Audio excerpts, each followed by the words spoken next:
Is Dave. Good to see you here. What we've got here is a little tutorial as to how to go about getting the flamethrower on classic difficulty. Now, we all know that this is a pretty difficult situation. Having to kill them flamethrower guys beyond the O'Neill fight and actually working through the process to actually get the parts to fix the flamethrower. It's a really difficult situation, and it's one that's I can show you how to do it now. So you'll just see here we've got the end of the O'Neill fight as we collect the flamethrower. Now, what we want to do is we want to get to a situation where we're not using any ammunition on the flamethrower guys, and we want to do it safely. And we all know that in classic difficulty mode, them flamethrower guys are really, really difficult to backstab or to effectively stealth kill. You've got to kill them 3 times. You've got to backstab them 3 times before they die. So you've got 3 of them on the level that we're going to come to, and you need to kill 2 of them. It's really, really difficult, but I've got the way to do it for you. I am that damn good. So what we're going to do, we're just going to go through the process now. So at the moment, you just see that I'm kind of running through the O'Neill fight, and we are going to collect the base flamethrower. It's not in a condition at this stage where we could use it. We need some parts for it, and then we need to craft the flamethrower in full. And then, of course, you've got the opportunity to use the flamethrower on the Laura fight, and we all know that that's really good, yeah? So I'm just going to explain 2 things here. When we go through to the actual fights proper against these flamethrower guys, and you'll have to forgive me, I can't quite remember the name. I'm going to define a few points. So point A is the position where you exit from cover, and point B is the position of the stealth attack.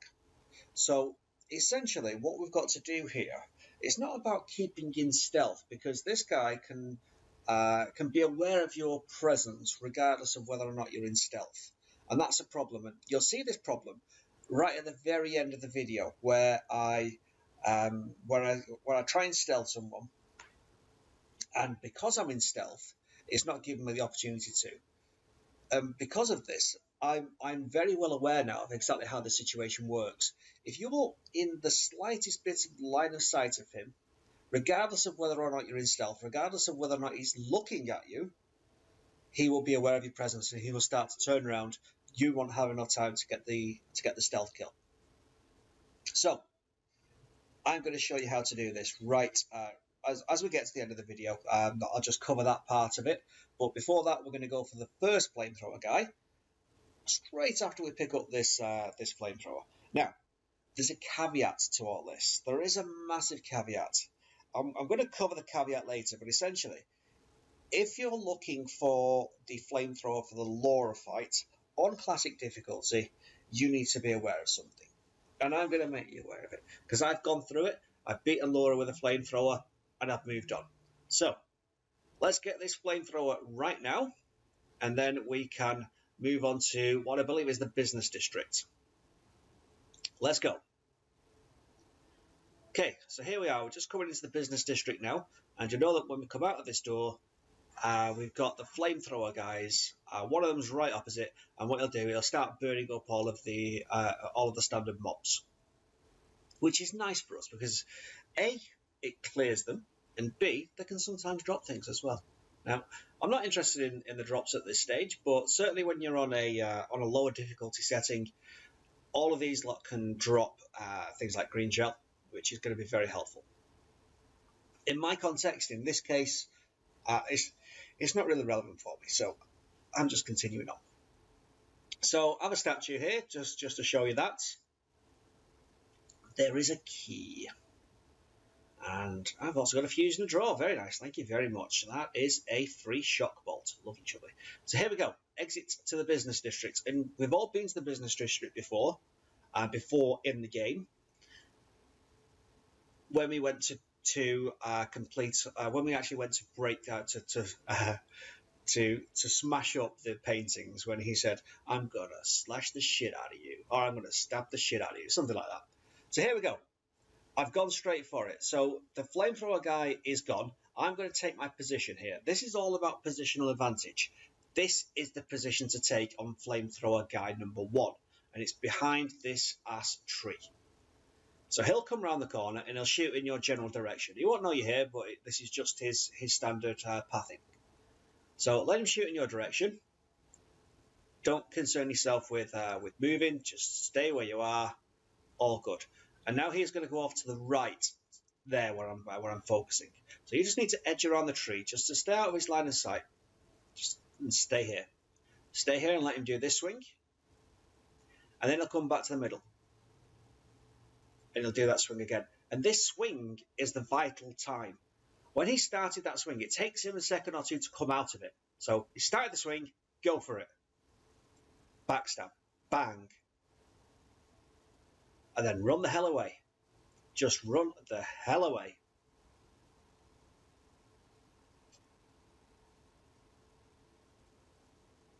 Okay, if he did catch you with that flame, you can always go back inside the door there and grab some coffee if you choose. It's not going to reset the damage that you've done to him. Not a problem. And I'm just hanging around here because sometimes he does come this far, in which case you can stab him around these crates. It's not a problem. So right now, I'm going right back to position.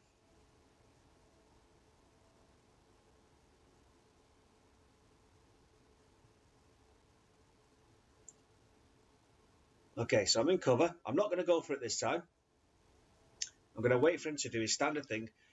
If I went for it then, that would add a random factor to the situation. And I want to be prepared for the situation. So I'm going to do it the way that normally happens. So he's going to go around there, burn up his friends if there are any left, come back and shoot towards me as he did last time. Move off to the near right and fire away from me. And then he's going to move back to the middle, and I'm going to do the backstab maneuver there as well. So remember, you need to backstab these guys 3 times each. And you need to kill 2 of them to collect the parts for the repair. I was going to say the upgrade parts, but we're not upgrading anything in this classic difficulty setting. So here we go. Little sneak. He started his swing, so go. And backstab. And that time he did turn around, but I was flapping away at my X, and I got it absolutely fine. If I hadn't, I'd just ran past him and just gone the opposite way around this building. Well, that's 2 of 3. We are now going for 3 of 3.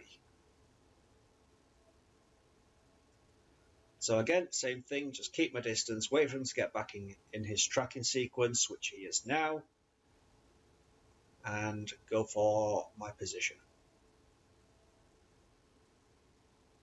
This strategy works every time. If you're smart about it, and I do show you later how I do mess up, and I'll tell you exactly how I messed up and how you can not mess up. And it's that makes it a viable strategy. I show you how it doesn't mess up when you do it right. And that makes it a viable strategy. And you can absolutely do this. There's no issue to this whatsoever.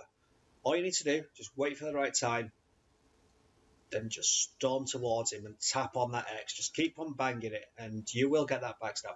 And if you don't, there's an exit for you. You can always continue running and track around the other side of this building in this case, or I'll also show you how to escape the battle against the second guy as well.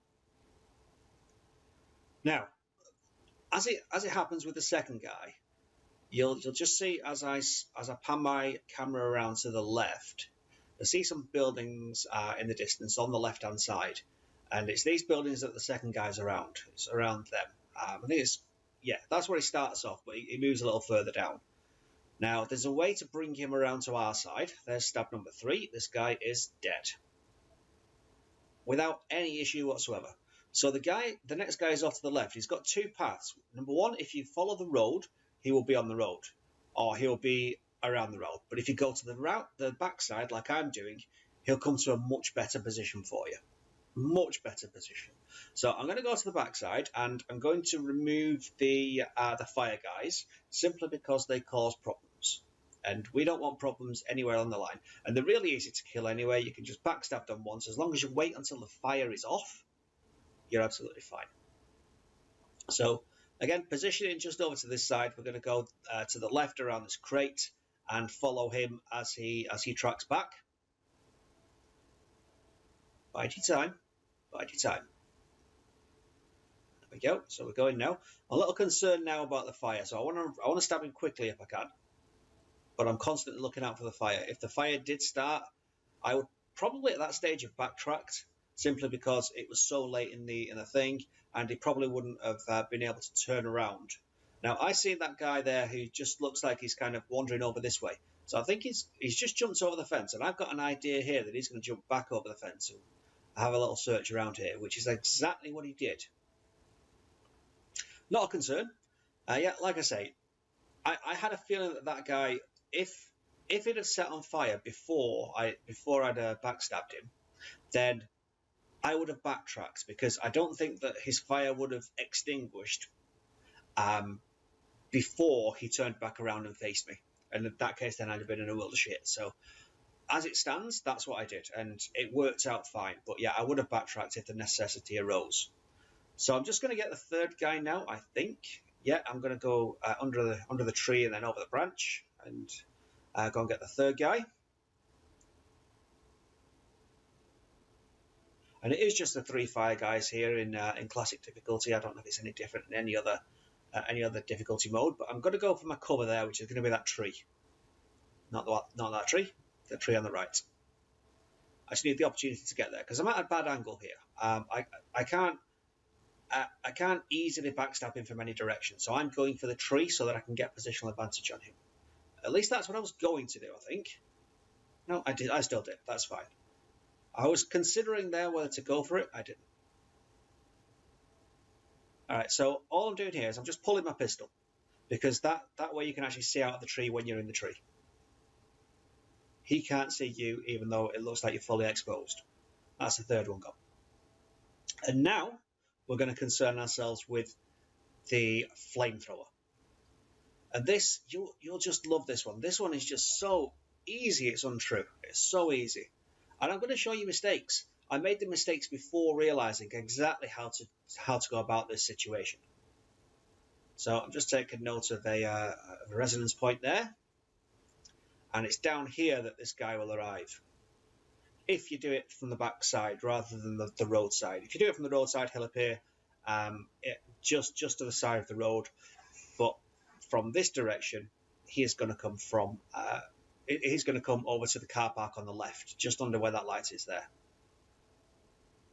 So I don't know this yet. I'm not aware of this at this stage. I know he's at the other side of this building that I'm facing directly now. He is at the other side of that building. Now, there will be a point as I'm walking along that I actually hear him coming. And I think I'll probably take evasive action. Actually, I'm just going to go and check if I've picked up the statue on the previous the previous run through at this section before we had to come back here. Right, we will note there that that beautiful little crate or bin. That's the bit now. I've just heard him. I've heard him coming, so and I can see him in the distance as well. He's on his way.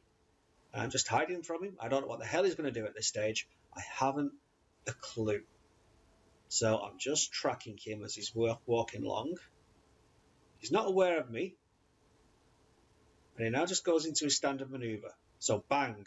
I've seen the opportunity straight away. I've gone for it. And now I'm getting the hell out of there. There are cars here that you can kite around. There are trees.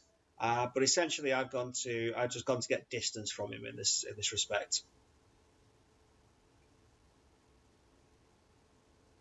And there we go. He has de-aggroed. So I'm going to go back and see if I can claim that same position. Just to see if he hangs around here. There we go. He's doing the same maneuver again. I'm just going to find out where he goes now. You see, it's very interesting. It's very interesting. This gives you a lot of time. He's going into the building. And he's lost sight of your whole positioning. So what I'm going to do now is I'm going to hide back where I was.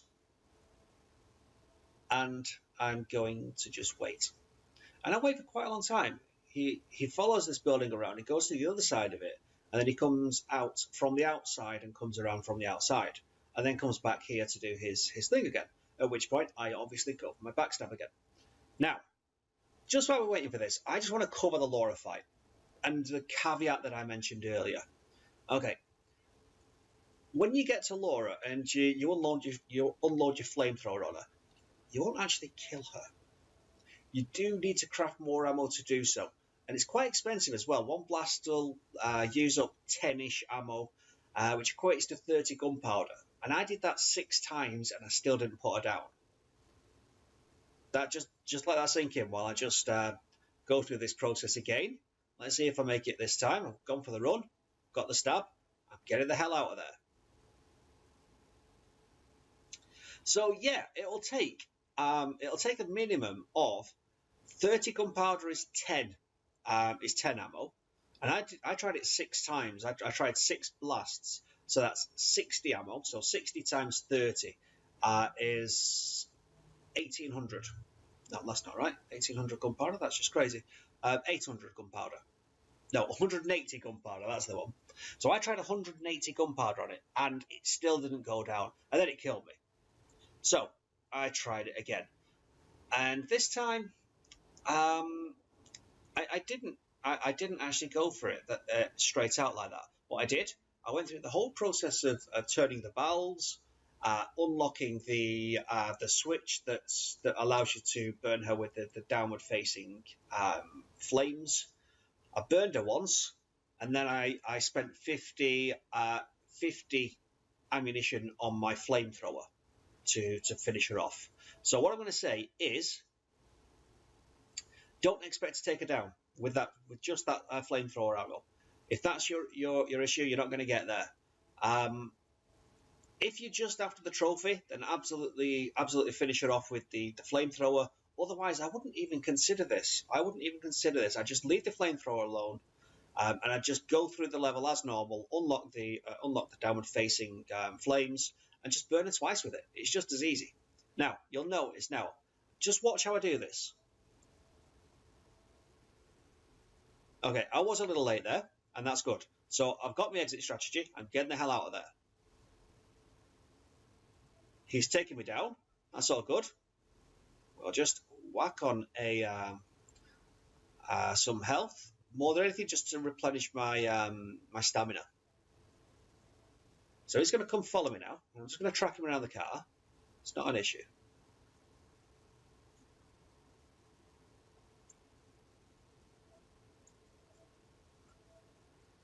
It's the next attempt that's really interesting. This is what gave me the strategy effectively.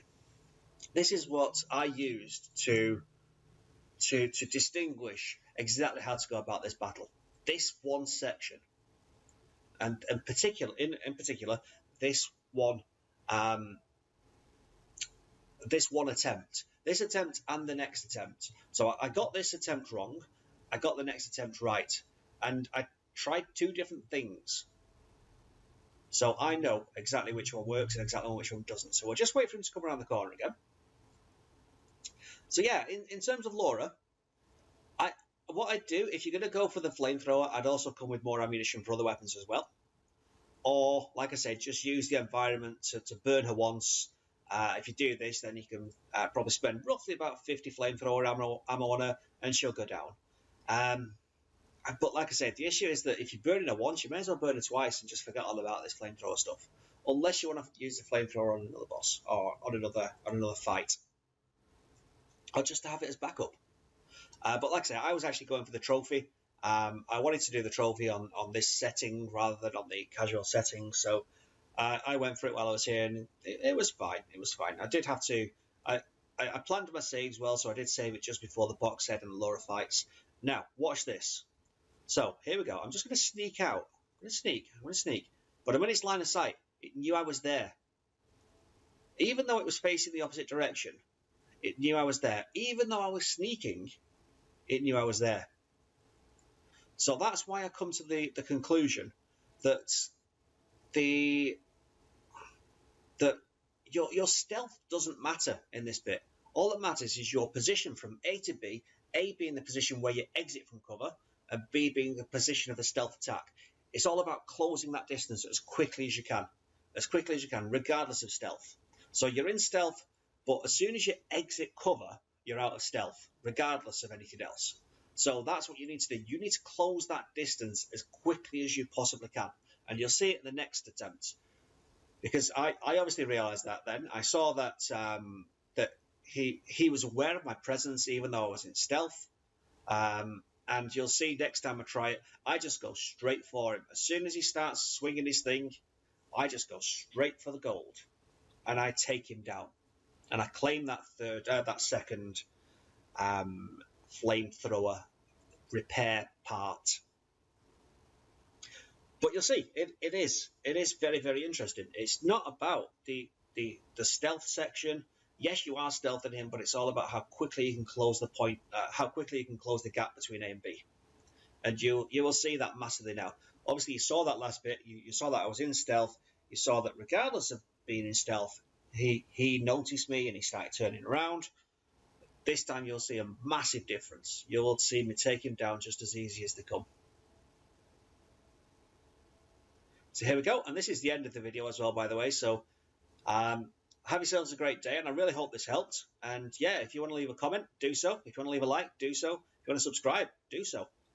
Have a fantastic day, guys. That, for me, is the Flamethrower. I have now got the availability on it.